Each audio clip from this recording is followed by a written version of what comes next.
안녕하세요. 오늘은 주택시장에 대해서 말씀 좀 드리려고 합니다. 요즘 주택 가격이 폭락하고 있다는 뉴스가 특히 한국 쪽에서 주로 많이 나오고 있는데요. 실제로는 내용이 조금 다릅니다. 그동안 과열됐던 주택시장이 약간 진정되는 수준이라고 봐야 할 것 같습니다.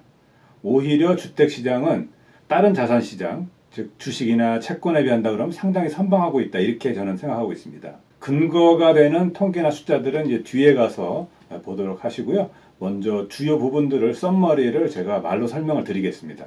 가장 중요한 주택 가격을 먼저 보겠는데요. 몇몇 지역을 제외하고 전국적으로 주택 가격은 좀 살짝 떨어졌습니다. 지역마다 편차는 조금 있지만 하락한 그 폭은 상당히 미미한 수준입니다. 이 통계 중에서 가장 눈에 띄는 건 거래 건수입니다. 거래 건수가 좀 많이 줄긴 줄었습니다. 하지만 이건 주택 인벤토리하고 함께 봐야 하는데 인벤토리가 약간 늘긴 했지만 아직도 굉장히 타이트한 편입니다. 결론부터 말씀드리면 주택시장의 그 가격이 폭락할 조짐은 아직 보이지 않고 있다 이렇게 말씀드릴 수 있고요.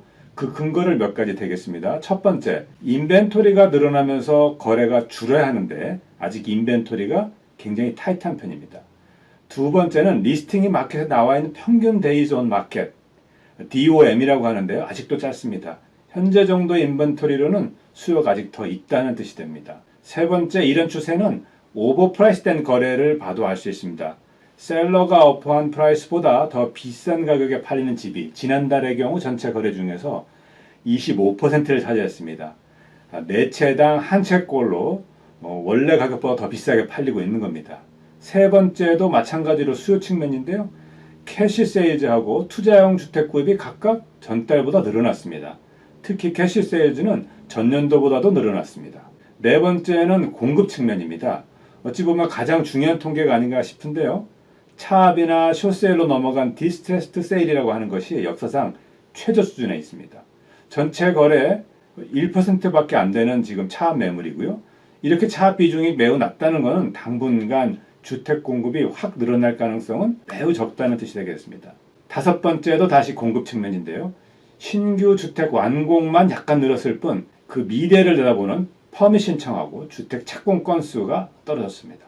이렇게 앞에서 여러 가지 살펴본 이유로 인해서 전국적으로 주택 시장이 폭락할 일은 당분간 없다고 봐야 할 것 같습니다. 다만 지역적으로는 과열이 심해서 거품이 많았던 지역의 경우는 폭락처럼 보이는 현상도 가끔 보일 수는 있겠습니다. 서머리를 말씀드리고 자세한 내용을 리포트를 보면서 말씀을 드리겠습니다.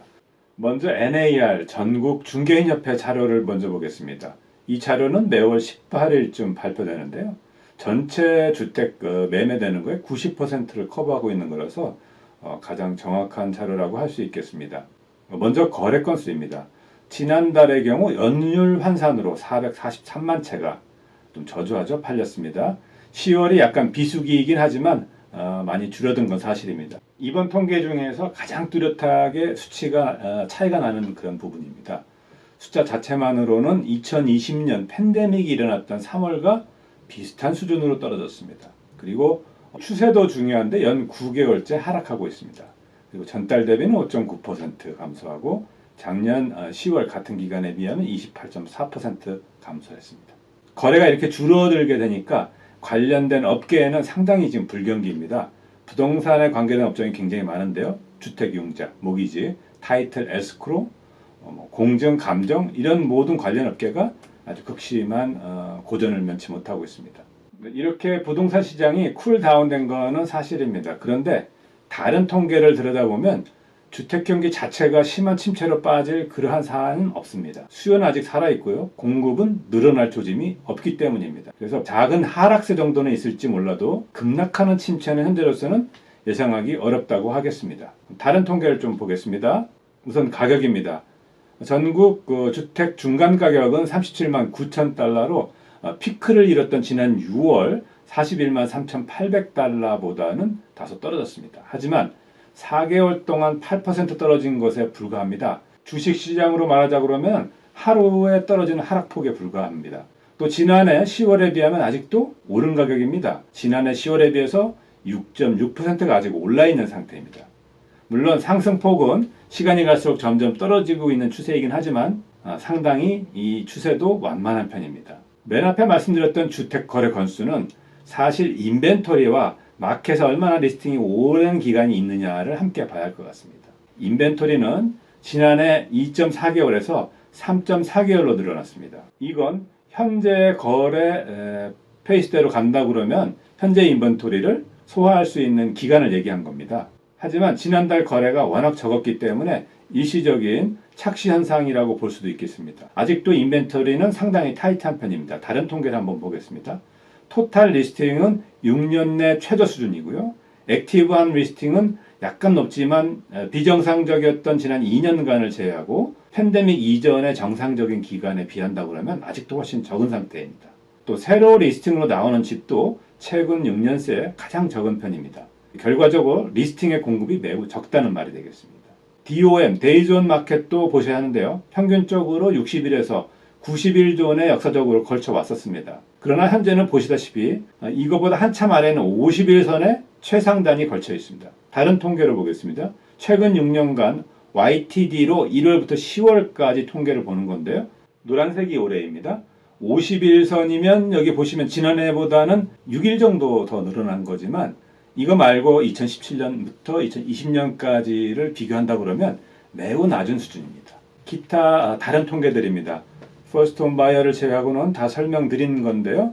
지난해에 비해서 캐시 세일, 데이즈 온 마켓, 디스트레스드 세일 모두가 큰 차이가 없습니다. 신규 공급 측면에서의 통계인데요. 10월 주택 신축 통계입니다. 주택 완공은 120만 채 선에서 거의 플랫하게 가는 데 반해서 신축 착공과 퍼밋 건수는 급격히 떨어지고 있습니다. 퍼밋과 착공은 향후 3개월에서 최대 1년까지의 주택 공급을, 새 주택의 공급을 나타내는 건데요.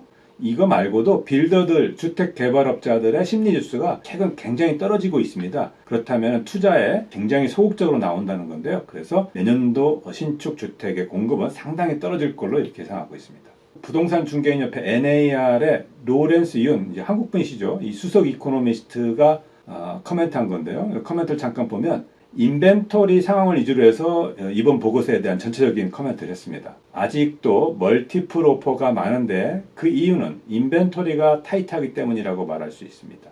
그리고 전체 24%의 리스팅이 오버 프라이스로 팔리고 있고 주택 시장의 침체 사인이라고 할 수 있는 120일 이상 마켓에 나와 있다가 결국 가격이 떨어진 그 비중은 15.8%로 나와 있다. 이렇게 말하고 있습니다. 결론입니다. 주택 거래량이 많이 줄어든 건 사실이지만 인벤토리가 워낙 적은 상태인 점을 감안해야 하고 또 신규 주택의 공급이 적다는 점도 감안하셔야 됩니다. 기존 주택의 경우는 90%가 고정금리의 모기지를 갖고 있는데 이 고정금리의 금리 자체가 매우 낮은 상태, 장기간 저금리 기간 동안에 재융자 등을 통해서 금리를 낮춰놨기 때문에 집에 대한 페이먼도 부담이 없고 이런 이유로 인해서 주택 소유주들이 매물로 내놓을 확률이 적기 때문에 당분간은 기존 주택의 공급은 리스팅 측면에서는 적을 것이다 이렇게 보고 있고요. 주택시장을 수요와 공급이라는 측면에서 봤을 때 이렇게 공급은 적고 인벤토리가 적고 수요는 아직도 살아있기 때문에 당분간 가격 폭락은 있을 수 없다고 생각을 합니다. 그러나 변수는 이제 모기지 금리가 될 것 같습니다. 현재보다 모기지 금리가 더 올라가서 예를 들어서 8%까지 올라간다고 하면 바이어들의 심리적으로 굉장히 위축이 될 것이고요. 주택 구입, 페이먼이 늘어나기 때문에 주택 구입 여력, 어포더빌리티가 떨어지게 되기 때문에 결과적으로는 주택 구입의 수요가 떨어지게 된다. 이런 측면이 있기 때문에 모기지 금리가 향후 굉장히 중요한 부분을 차지하고 있다. 이렇게 말씀드릴 수 있을 것 같습니다. 네, 오늘은 주택시장 현황에 대해서 한번 살펴봤습니다. 그럼 다음 시간에 또 뵙도록 하겠습니다. 감사합니다.